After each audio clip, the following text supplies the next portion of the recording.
नमस्कार दोस्तों, स्वागत है आप सबका। दोस्तों, जैसा कि बरसात का मौसम आ गया है और बरसात में किसी भी पौधे की कटिंग लगाते हैं तो बहुत ही आसानी से हो जाती है। हमें ज़्यादा दिक्कत नहीं होती है किसी भी पौधे की कटिंग अगर हम लगाते हैं तो। और जो बरसात जब ज़्यादा होती है ना, तो हमारा ये पौधा है जो विन का, ये ना ख़राब हो जाता है। इसकी टहनियों में दिक्कत आती है, टहनियाँ ना काली सी होकर ख़राब होने लग जाती है। तो उसके लिए तो आपको उस टहनी को ही कट करके हटा देना है। तो मैंने सोचा कि इससे पहले कि बरसात में मेरे ये जो विन का हैं ख़राब हों, उनसे पहले ही मैं इसकी कटिंग लगा लेती हूँ। मैं बताऊँगी आपको मैं कटिंग कैसे लगा रही हूँ, किस चीज़ में लगा रही हूँ और कटिंग लगाने के बाद हमें क्या सावधानियाँ रखनी है। तो चलिए दोस्तों, वैसे तो सीड्स बहुत ज़्यादा बन जाते हैं मेरे पौधे में, लेकिन अभी सारे सीड्स हरे हैं, अभी इतने अच्छे से बने नहीं हैं सीड्स। तो मेरे पास जितने भी विन का है मैं सबको सीड से ही तैयार करती हूँ। दोस्तों, कटिंग लगाने के लिए यहाँ मैंने ली है मिट्टी और उसमें काफ़ी सारा रेत मिला दिया है। मिट्टी बस थोड़ी सी ही ली है और मैं हमेशा मिलाती हूँ हल्दी। अगर आप कोई फंजीसाइड यूज़ करते हो, साफ का या ट्राइकोडर्मा का, तो आप कुछ भी डाल सकते हो। और दालचीनी का पाउडर बना सकते हो तो वो भी बहुत ही अच्छा होता है। और यहाँ पे ले लिया है मैंने एक एलोवेरा का टुकड़ा। अगर आप रूटिंग हार्मोन यूज़ करते हो तो वो अच्छा है, अगर आप वो यूज़ नहीं करते तो आप एलोवेरा ले सकते हो। और ये फ्री का ही है, आप घर में एलोवेरा खुद भी उगाते ही होंगे। और कटिंग लगाने के लिए आप नर्सरी पॉट ले सकते हैं। जैसे ये छोटे छोटे नर्सरी पॉट आते हैं ना, बहुत छोटे छोटे नर्सरी पॉट, इसमें पौधे लगे हुए ही आते हैं। और यहाँ पे आप ग्रो बैग ले सकते हैं। ये इस तरीके से, जैसे मैंने कैलेंचू की कटिंग लगाई है। आप यहाँ प्लास्टिक की बॉटल ले सकते हो, जैसे मैंने ब्रोकन हार्ट लगाया हुआ है। और यहाँ पे डिस्पोजल में तो लगाया हुआ ही है। और ये बिल्कुल छोटी से, जिसमें सक्लेंट लगे हुए आते हैं, बिल्कुल छोटे छोटे पॉट, ये वही होते हैं।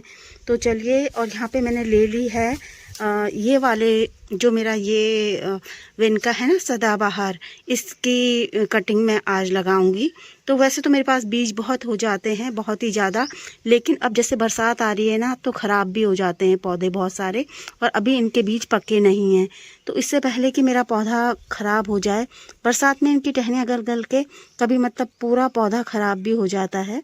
अभी तो ठीक ठाक हैं खैर मेरे पौधे, लेकिन इससे पहले मैं इसकी कटिंग्स लगा लेती हूँ। बीज बनने में अभी इनके टाइम है, बीज तो बहुत बन रहे हैं इनमें, लेकिन अभी टाइम है बीज बनने में। तो यहाँ से हमें क्या करना है, नीचे नीचे की सारी पत्तियाँ हटा देनी है। इसकी नीचे की पत्तियाँ हम इसलिए हटाते हैं कि मिट्टी के संपर्क में आने से वो पत्तियाँ सड़ गल जाती हैं, तो जो उसमें फंगस लगता है ना, तो वो हमारे जो पौधा होता है उसको भी ख़राब कर सकता है। तो इसलिए हम लगाते हैं। तो दोस्तों, अगर वीडियो शेयर करने का मतलब यह है कि अगर आप नर्सरी से सदाबहार लेके आए हैं और आपका सदाबहार ख़राब हो रहा है ना, तो आप भी तुरंत उसकी इस तरीके से कटिंग लगा लें। तो दोस्तों, अगर आपके पास कोकोपीट है तो आप कोकोपीट यूज़ कर सकते हैं। मैं यही करती हूँ और मिट्टी में भी लगा देती हूँ। मिट्टी में भी मतलब बस हमें कुछ बातों का ध्यान रखना पड़ता है जब हम सिर्फ मिट्टी मिट्टी में लगाते हैं।